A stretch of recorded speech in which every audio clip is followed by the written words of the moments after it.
Yesterday, the tennis team started off conference play with a team win against Baylor. Kevin and Nick were both at the game and have some highlights for us. Guys, take us through it. Well, we're going to look at doubles first. It was Nina Kamalakaya and Yannick Koch against in their first Big 12 matchup against Baylor. And we'll look at that matchup first. And really, Kev, they dominated from the start, making quick work of their opponents. Yeah, it was quick work. They were on serve for most of the beginning, and then they broke at the end to win 6-3. They played the lines well. It was really nothing special of a match. They just took it and won. Yeah, a lot of these Kansas players are really good singles players, so they like to hug the lines a lot when doubles play comes, and that could be really effective, especially against Baylor. And Baylor, you know, they don't play the line so well, and their net game was pretty poor as well. It was. Their net game was weak all around. Next, we're moving to court 3 on the doubles. We have Nastia Raichigova and Smith Hinton, and they also had a pretty easy win. Yeah, once they figured out that they can go to the sides too against Baylor. Baylor could not compete with Kansas, and also Kansas really good net players, Nastia and Smith. So when they had to do like that there with Smith Hinton, they dominated. Yeah, their net play in this match was really weak. Smith Hinton was able to take advantage of it when they were close like that. So they were able to do that all over the game, and they won pretty easily. Nastia Raichigova had a really good game. She has powerful hits. So does Smith Hinton. So they were able to just take it. And now we look over at some singles action. Maria Jose Cardona first. See the senior. Now she's won 3 matches in a row. In this one, she dominated as well. 6-2, 6-1, made quick work of her opponent, and she's just on fire, especially defensively. Yeah, she hasn't seen a lot of adversity in the last few matches. She's been playing really good defense, like you said. She's been standing behind the baseline, waiting for those hits to bounce up so she can return them pretty easily. Over on court 4 in the first singles, Nastia Raichigova. Oh, I'm sorry. This is Nina Kamalakaya. She got down early in her match. She was down 7-5, but she fought back in that second set. She did. She won the second set. She played really well in that second set, but unfortunately she was not able to take the match. She played really well in the third set, but couldn't overcome. Now I'll go over to Nastia Raichigova on first singles match. And this was the first time in 3 matches where she was able to win that third and final set. Big confidence booster for her. She was very excited after that win. She won her first set, which has usually spelt doom for her in the last couple of days, or weeks, excuse me. But she was able to come back and win the third set after losing the second. And really the problem with Baylor's singles player was that she had a lot of problems with her serve, couldn't get it going really, and it kind of messed with Raichigova a little bit, but Raichigova, once she figured out that, you got to play this girl up from Baylor, then she started to dominate. Yeah, and she played the lines really well, like we keep saying. She knows how to play the lines, and that's something teams have to game plan because they have to be able to move from side to side on the court. And Nastia Raichigova can move well, and she has power, and she has location, so she's really hard to game plan. You see the power there with her backhand, also really great. But another good singles player that plays the lines as well is Smith Hinton, and she was over in that other singles match. But we could see that Nastia was really excited about that match, really good motivational looking forward for her. But here's Smith's match, and she came down to her again for the third straight match to get that last singles point, and for the first time in 3 matches, she was able to come out with Yeah, she came out, won the first set in a tiebreaker, then lost it, and it looked like she was going to lose her composure, but she was able to stay in there in the third set. She had a lead and lost that too, but she came back, fed off the emotion of the crowd, fed off the emotion of her teammate, Nastia Raichigova. I think she stopped thinking about the pressure moment because she's been in that situation before, and she realized she just has to cut all that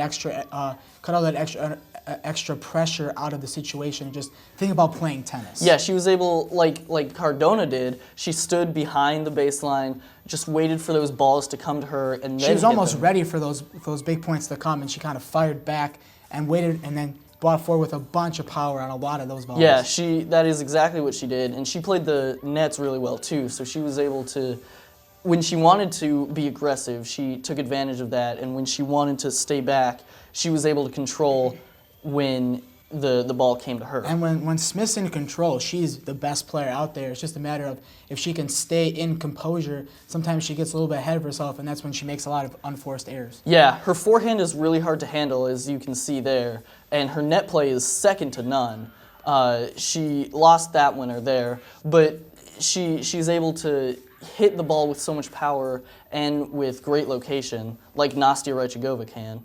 Yeah, guys, all right, so a lot of talk about Smith, and you guys, Kevin and Nick, got the chance to talk to her after the game, got some great questions in there, and she talked a lot about her court movement. So let's take a look at that.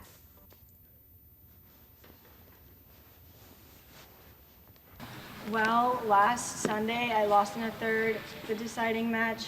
So when I entered the third this time, I knew I was probably going to be one of the last people on the court again. So I really just focused on like the positive, and I didn't think about like the outcome or the result or like what was going on around me. I just like focused each point and just like kept to my game plan.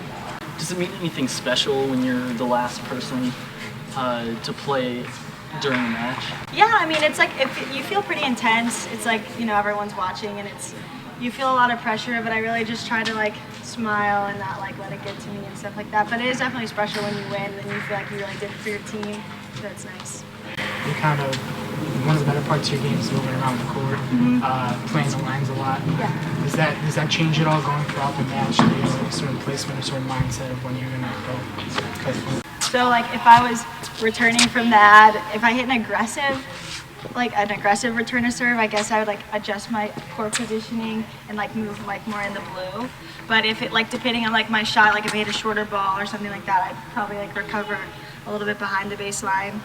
But I usually try to move forward. I like to play inside the blue and like take things early, stuff like that. But I try to hit my returns like pretty deep, and usually I'm looking for like another forehand to go back to the left, so like my lefty forehand that way. Or like if I hit a really good return, usually I get a short backhand so I can like move more forwards into the court and then take it cross court.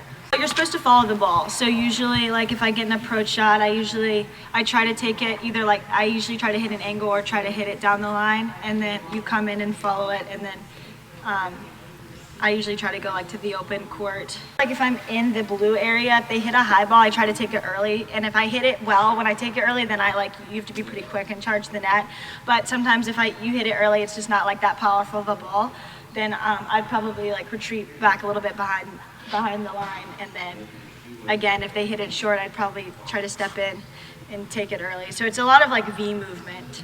That's usually what I try to go for. Try to cut the angles off and take time away. All right, guys, that was some awesome stuff that she was talking about.